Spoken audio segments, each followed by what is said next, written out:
Hello everybody, my name is Ratnos and welcome to This Week in Mythic Plus.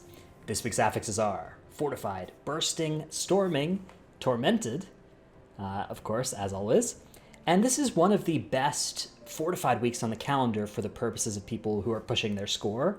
There are a lot of Fortified weeks that contain affixes like Bolstering, Necrotic, Raging, that are pretty nasty, particularly like the Raging weeks. You know, that one is a particularly nasty combo with Fortified in particular, as is Bolstering and Necrotic. In patch 9.1.5, so potentially the next time we get to those weeks, those affixes are all getting nerfs. But for the time being, this is definitely one of the premier Fortified weeks for key pushers.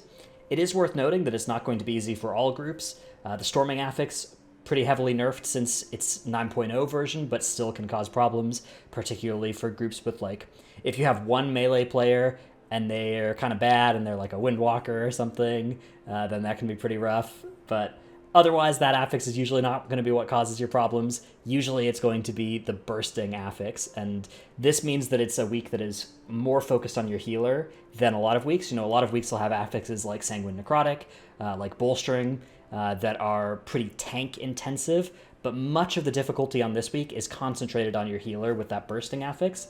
So if you are attempting to do keys as, say, an undergeared healer, this week will actually be a relatively challenging one for you. All right, so one thing I also want to talk about is the possibility of skipping Tormented mobs and fighting the last boss empowered by their auras. This is a good strategy for groups that are pushing score and are running up against the timer. This is not a good strategy to deploy in a pug situation. My routes that you can find on Raider.io, none of them will suggest this strategy. I'm doing my best to make sure that I heavily disclaim the idea, make sure people don't think that I'm trying to, you know, get people to do this in your pugs or anything like that. But if you are playing with a set group of players and you do run into the situation where it's like, okay, we depleted this key by a minute, you know, how could I have done more damage? Should we pull bigger here? Is our route bad? One way to speed up the dungeon is to fight the last boss with a Tormented aura, and generally that's the cold one. You can, in a lot of dungeons as well, consider Sagadon with the last boss as well, especially if your tank is very strong. But usually it's going to be the cold one that is the most easy to do. The other side is a good example. Like, this is fairly feasible to fight the last boss here with Oros active. You're going to want to be careful to not pull Oros if you end up on this platform, but you can avoid that entirely and potentially fight Moizala like here and here, and that, you know, becomes less of an issue. And then it's just a case of, like, mobility, making sure that everybody's either mobile or playing 5 seconds in advance because you're slowed. But it is very possible. It's something where this doesn't really give you any DPS benefits, right? What are you getting out of this? 10% increased damage targets you successfully interrupt? Basically nothing. Basically not worth the slot at all. Halls of Atonement, another good example of this. Oros is in a very skippable spot, so absolutely something you can attempt. Mist of Tyrannus Scythe, very common for high-end groups to skip Oros in this place, and even Sagadon as well. Worth noting that this is one of the end bosses where skipping Sagadon adds challenge to your whole group and not just your tank. So if you're a tank player, I would try not to just do this without making sure your group is okay with it, because the last boss has adds that fixate players and do physical damage to them, and the Sagadon aura is, of course, increased physical damage taken, so you do want to be careful of that. But notably, you know, Oros and Sagadon are the two easier auras to fight with the last boss, and they're also the two that don't really give high damage powers, right? They're not the Champion's Brands, the Necrotic Dagger, the Volcanic Plume, any of that stuff. So it is worth considering, again, only in coordinated groups where everybody's going to be okay with it.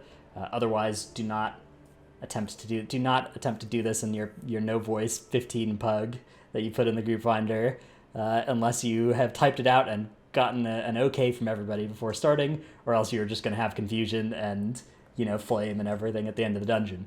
Plaguefall, one of the most dangerous dungeons to attempt a strategy like this in. It is worth noting that during the intermission phases of the last boss, you will drop your aura, like the debuff on yourself, which makes it a lot easier to dodge the tendies. But if you tag a mob, then the aura will be reapplied to you. So you want to make sure you don't hit the adds in the intermission if you are an immobile class that needs to dodge the tentacles, and you're playing it with the Oros aura affecting the boss. But again, this dungeon is, I think, one of the ones where it's most scary to do that, because if you're immobile, the tentacles are very scary on the last boss.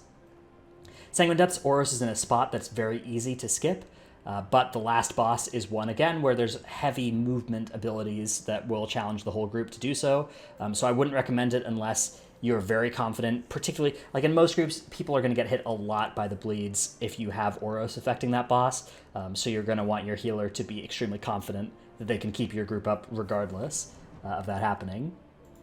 Spires of Ascension, actually one of the ones where it's relatively easy to skip Oros and or Sagadon, because during the intermission phases of the last boss, both of those will fall off the boss. In fact, people even, you can even consider skipping Varuth as well, although I wouldn't do this as the key level starts going up. But it is possible. It's just scary. But you do get these kind of recharge moments when the boss flies away for the spear phases. The problem with doing this is that you're usually going into this boss without any cooldowns because you've used them all on Klotos. So again, only do this if you're in a situation where the timer is becoming close for you, or if you like a little bit extra challenge. And if you do skip Oros onto the last boss, just always make sure that you are going to be able to get into the safety dome before her cast finishes. You don't want to be caught, really far away as that cast starts and you realize, oh, I don't have a movement ability. Necrotic Wake, this is a dungeon where the timer is fairly lenient, so it's very unlikely you're going to be running into timer issues that need to be addressed by skipping Tormentors rather than just by not wiping. But if you want, Oros is in a fairly skippable position in this dungeon as well, and it is a fine tactic on the last boss. You can drop your stack of Oros debuff while you're running along the edges, although apparently if your tank drags Nalthor too close to the edge, you can get affected by it again, so watch out for that. And then Theater of Pain, Oros is theoretically skippable here as well. Makes the last boss quite a lot harder. So the overlaps between like the frontal and the charge, you really need to save your movement abilities for that effect. You could, in theory, also skip Sagadon, but the problem with that is that as you get lobbed down during the fight phase, you're very likely to pull Sagadon. MDI teams encountered this. Multiple different MDI teams encountered this as a run-ending calamity, and they, of course, practiced this and tried to figure out how to reliably not cause this to happen, and even still it happened to several teams across the weekends of the MDI, so I would really not recommend that one for regular groups.